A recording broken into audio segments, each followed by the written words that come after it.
जिंदगी में हजारों रंग हुआ करते हैं, किसी के सब के लोग जीते और मरते हैं। किसी की जिंदगी इतिहास बना देती है, किसी की जिंदगी इतिहास बना देती है, किसी की जिंदगी इतिहास मिटा देती है। बाबा साहब अम्बेडकर जब धरा पर आए हैं, बाबा साहब अम्बेडकर जब धरा पर आए हैं, गरीब दलितों को गुलामी से छुड़ाए। इसी दौरान एक मोड़ नया आया है, आनंद राव रामजी राव से आया। नंदलाल हो बड़े भाई आनंद राव अपने पिता के बगल में रामजी राव के बगल में बैठे हैं और हंस करके बड़ा बेटा होने के नाते एक बात कहे, जानतो क्या कहले, एक से तार लगल जाई।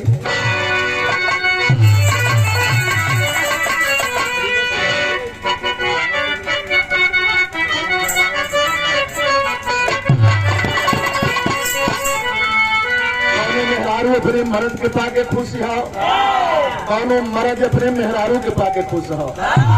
और वही कह रहा है जैसन सोचले रहली वैसन सावर न गोर।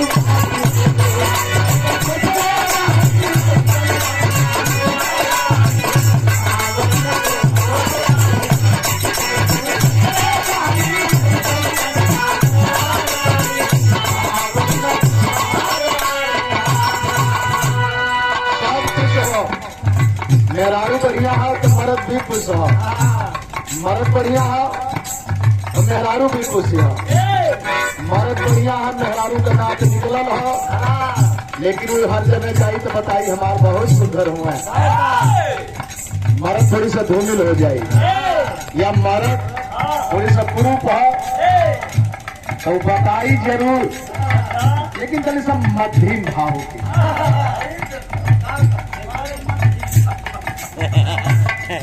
लेकिन हजैर का भयल पिताजी भीड़ बना है, शादी सेहरा सजा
कभी हमारे बुजुर्ग बतावन हमसे पैसा जला अगल बगल में कहना कि फलाने का बियाह भरल है, एकदम मुंह धोवाए के तो बियाह करावल वो हाथ रहल फलाना।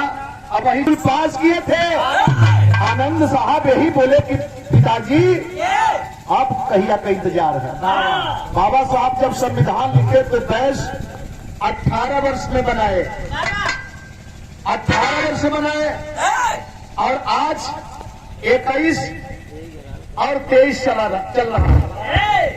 आज का परिवेश 21 और 23 बनाया, लेकिन बाबा साहब वयस के भी नीचे 17 वर्ष की उम्र में पिताजी बोले बेटा तुम भी तो गार्जियन हो, अरे तुम बड़े हो परिवार में तो आप भी गार्जियन हो।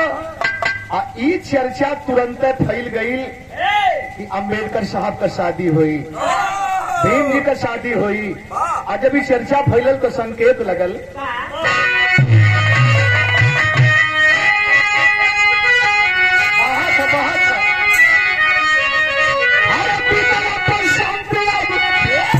पूरा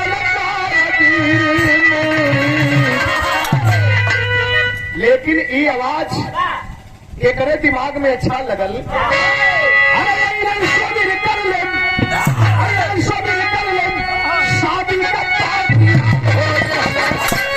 5 रुपया बेटी के, अरे शादी का पार्टी हो गया।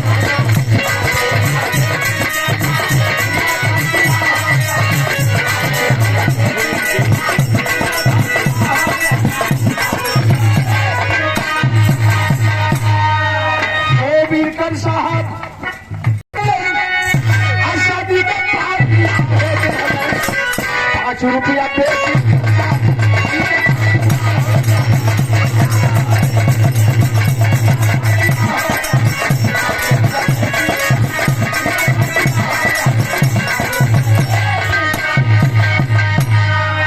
5 रुपया बरछा में बाबा साहब भीमराव देखा ये पाए, और ये बरछा 5 रुपया उस समय बहुत काफी मायने रखा।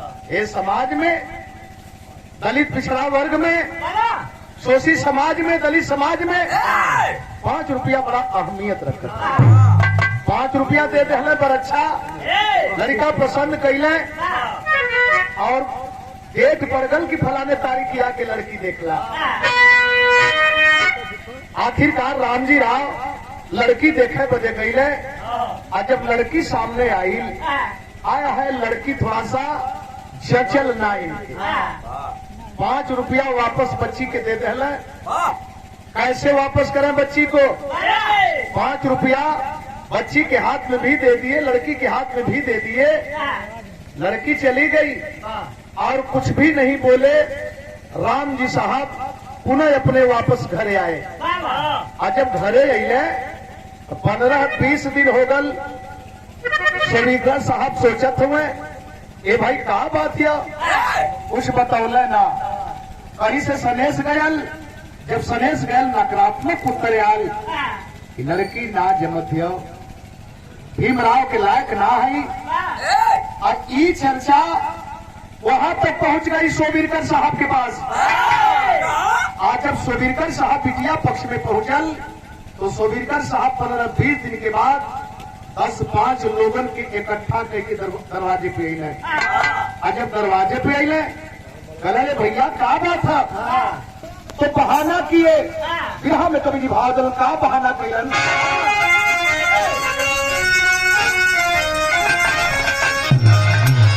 अरे आजादी कैसे दलितों को मिली, आजादी कैसे दलितों को मिली, पहले शिक्षा फिर संघर्ष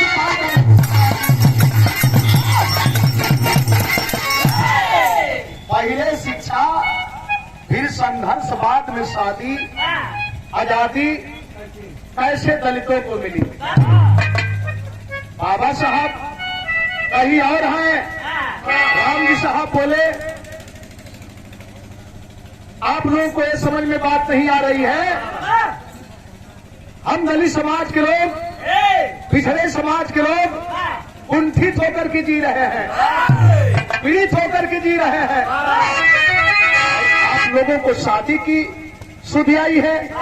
अभी हमारा मूड था, लेकिन अब हमारा मूड नहीं है। लोग हंसने लगना कि एक पत्थर के टुकड़े से सिंधु कभी न पट सकता, एक भीमराव के पढ़ने से आसमान कभी न फट सकता। ये क्या मनमानी है? राम जी साहब सरेआम पंचायत में झूठे गढ़ कहानी है। शादी ना करने के एवज में पंचायत में मनमानी है। पंचायत के लोग राम जी साहब को दोषी पाते हैं। 5 रुपया का दंड पंचायत में राम जी साहब को वही लगाते हैं। कहले की बकवास है राम जी साहब, एक बेर बयाना ले लेला और दोबारा आप फैसला लेतवा कि पहले पढ़ी है। आप पहले ही उम्मीद ना रहल, विचार ना रहल कि पहले पढ़ी है तब एक बाद में बिया करब। कहले भाई हमार मूड ना रहल, हम अपन बात बता चली, उसमें सरकार जरूर ले ली, लेकिन पंचायत फैसला कह के पचखुट कह के 5 रुपया दंड लगौलस। 5 रुपया दंड। आज जब 5 रुपया दंड लगौले तो शादी तो करे के हो ना, दंड तो देना ही पड़ेगा। और दंड के नाम पर आज के दिन कई लाइन है।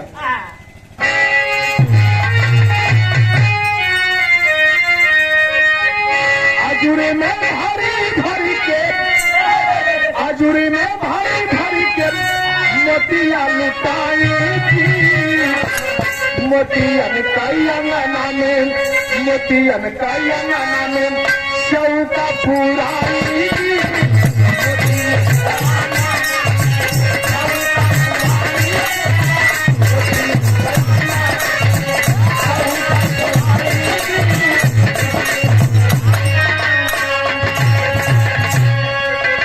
राम जी साहब देखबाई दंड भर पाई जी, राम जी साहब देखबाई दंड भर पाई जी, हर हरी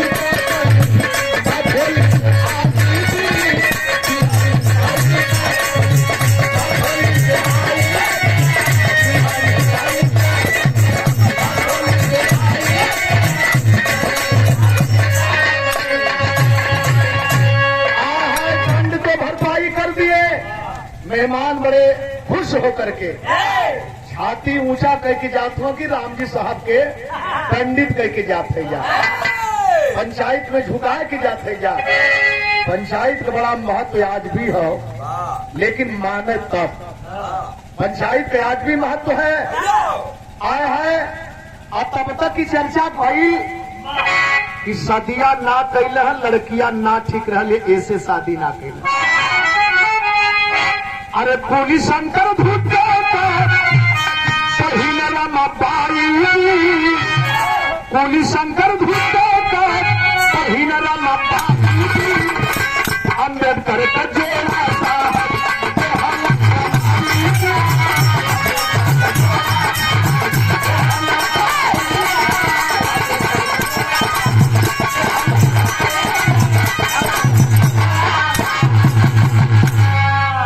होली से शादी करने के लिए कूली शंकर धुत्ते आ गए।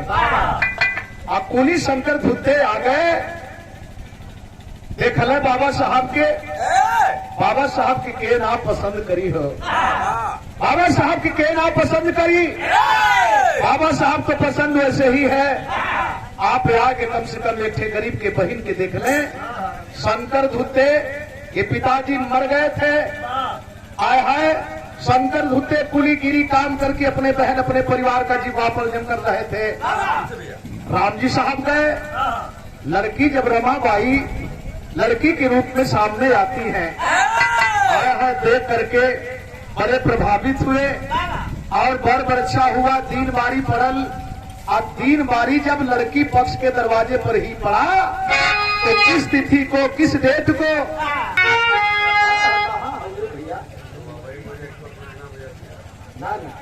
मारी पारी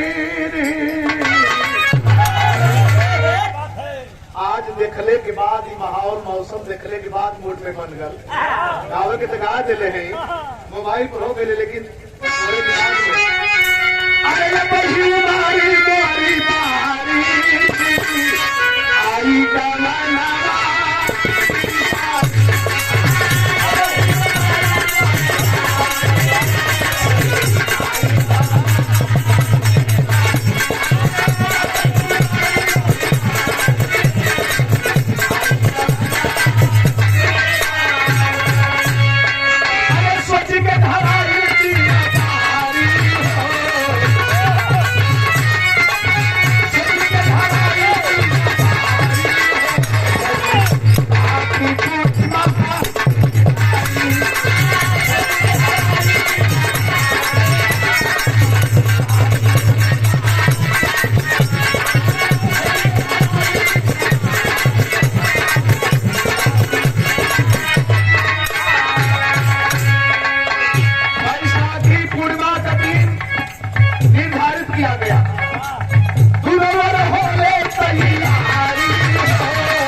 खुश है, उधर बाबा साहब भीमराव खुश है। दोनों तरफ तैयारी चल रही है। दुल्हन सोचती है आपकी बेटी हो, हमारी बेटी हो, सोचती है कि हमारे स्वामी किस रूप में आएंगे, पैदल पैदल गजदल कैसे आएंगे, कैसा चेहरा होगा, कैसा उनका रूप रंग होगा। आजकल ब्याह तो पहले में फरिया जा, बाबू जैता ना हो तब बिया में फरिया जा, जैसे तो हाथ फरिया बाबू इनकर गईबा न कैला या तो जाके देख अल। तो आजकल ब्याह ये ढंग से फरिया जा। बैसाखी पूर्णिमा का दिन पहपट लगल।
अपने परिवार के सजावे के काम के लिए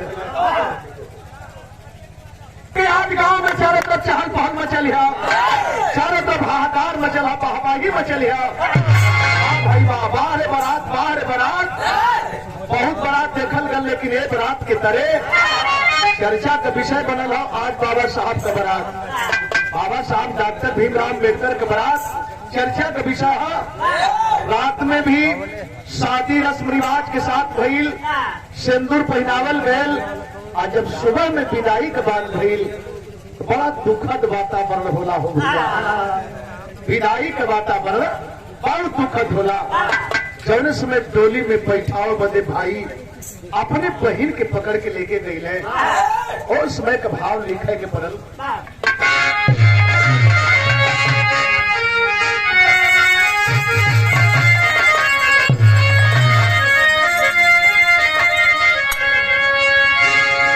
यो सौभाग्य रहल कि डोली है, नहीं तो कहवा डोली मिल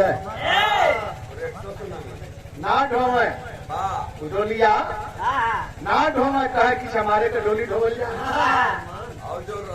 हाँ हाँ, बनवासी भाई लोग आज भी खतरनाक है, मोड़ पर चलत है लोग।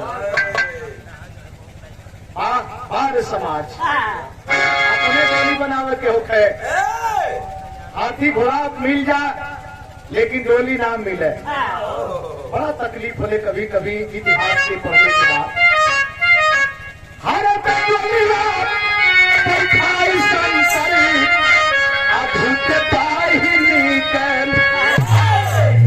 शादी कैलन बाप वाला खरीद के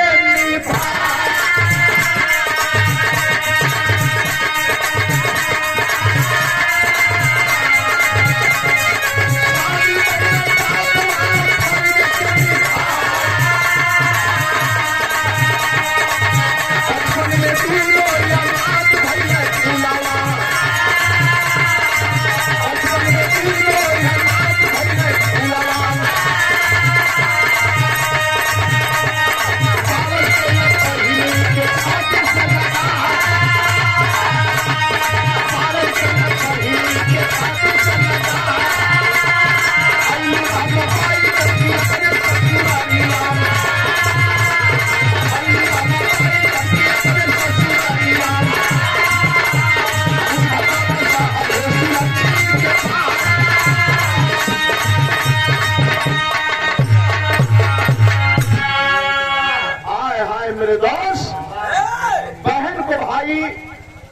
अपने हाथ से बाह पकड़ करके डोली को बैठा करके विदा कर दिए। विदा करते समय दर्द उठ गई इस बात की, बहन भी रो रही है, भाई भी रो रहे हैं। आज कहीं पिताश्री होते तो कितना खुश होते। यह दिन कबहू कबहू अखरेला, कबहू कबहू कसक हो जाला। भाई जब अपने ससुराल में दुल्हन बन के अली, ये देखे जाए बहुत खुश हो है। वाह मालिक वाह, गजब का जोड़ी बनल है। वैसने भीम वैसने रामो बाई। लेकिन धीरे धीरे कुछ समय बीतल, 4 संतान हुए। 4 संतान हुए, लेकिन दुख पर दुख, दुख पर दुख, दुख पर दुख। चारों के चारों मालिक को प्यारे हो गए। दामोदर, रमेश, बहन इंदु, इसके बाद चौथे पर राजरतन। तमाम चर्चाएं हैं कि बाप मतारी के तकलीफ ना हुई, एक बेटा बेटी पैदा होते हुए और मर्द चल जाते हैं। भगवान कृष्ण तो 8वें संतान थे, लेकिन बाबा साहब ही 14वें संतान थे। गौर करेंगे, तमाम इतिहास है लोगों के विषय में। लेकिन 4 बच्चे जब मर गए तो थोड़ी सी उदासी आ गई। हुआ क्या? अरे 5 में दर्शन राहुल सफला निभवलन, 5 में दर्शन राहुल सफला निभवलन, अंतिम समय हमें भगीना सहाय।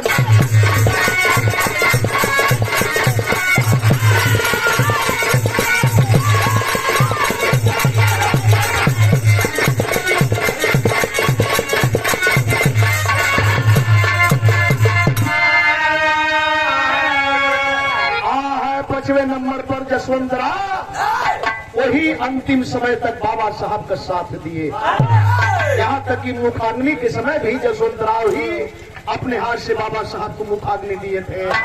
लेकिन गौर करेंगे आगे, रमाबाई के जाने के बाद, जसवंत को पाने के बाद बाबा साहब कितना खुशहाल है।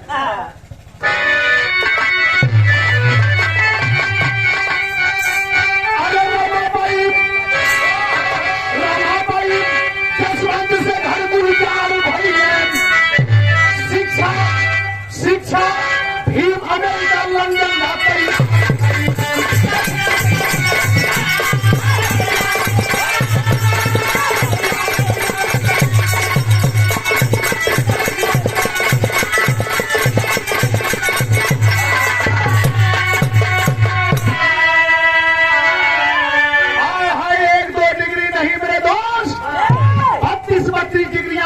बाबा साहब भारत में वापस आए थे। और विश्वविद्यालय से डॉक्टरेट की डिग्री, बहुत काफी सहयोग, बहुत काफी प्यार मिला। जहाँ पर लिखा गया ओबामा साहब के द्वारा सिंबल ऑफ नॉलेज, ज्ञान के प्रतीक मूर्ति बना करके, इतनी शिक्षा के बाद जहाँ पर पैदा हुए वहाँ पर अपमान मिला। जहाँ नहीं पैदा थे, जहाँ शिक्षा लिए थे, वहाँ बाबा साहब के सर्टिफिकेट को देकर के सम्मान मिला। और उन्होंने लिखा कि बाबा साहब काश हमारे देश में अगर पैदा हुए होते तो बाबा साहब को लोग भारत रत्न नहीं दे रहे थे, विश्व रत्न ही नहीं, बाबा साहब को हम सूर्य की उपाधि देते। शिक्षा बाबा साहब का जान करके बराक ओबामा वहां के राष्ट्रपति इतना बड़ा सम्मान दिए। वापस आने के बाद तब तक पता चला भैया आनंद और पिताश्री दोनों साथ छोड़ दिए। बड़ा आघात लगा, बड़ा तकलीफ हुई और कुछ दिन तक संघर्ष करते रहे। तब तक पता चला रमाबाई भी साथ छोड़ देती है। रमाबाई के मर जाने के बाद बाबा साहब बिल्कुल टूट सा गए। और जब टूट गए तो एक रोग बाबा साहब को ग्रसित कर दिया। जानते हैं कौन सा रोग? कि भाई ने बीमार, भाई ने हॉस्पिटल में भर्ती, भाई ने बीमार, भाई ने हॉस्पिटल में भर्ती। और सविता अम्बेडकर जी हम भाई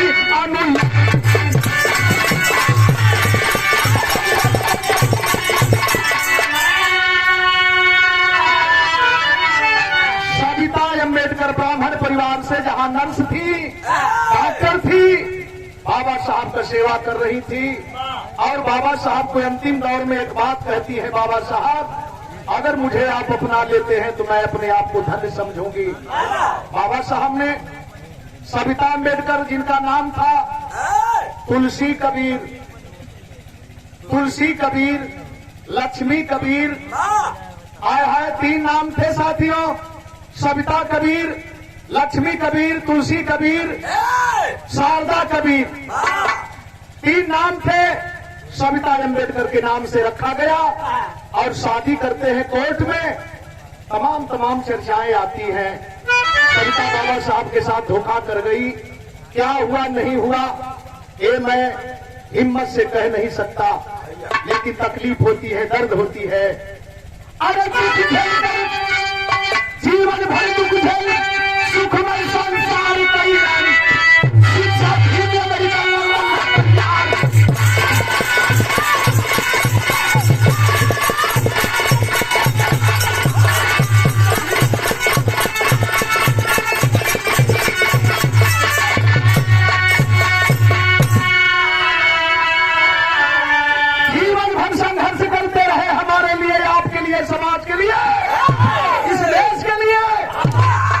अंतिम दौर में बाबा साहब सैया पर लेट गए और वही आखिरी में मुखाग्नि लेकर के दुखित हुए।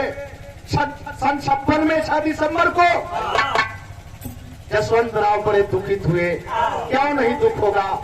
तो ऐसे आपका मसीहा, आपके सूरज का उदय हुआ और ऐसे जाकर के अंत हुआ। बिहारी खत्म हुआ, दस्तान जीवन का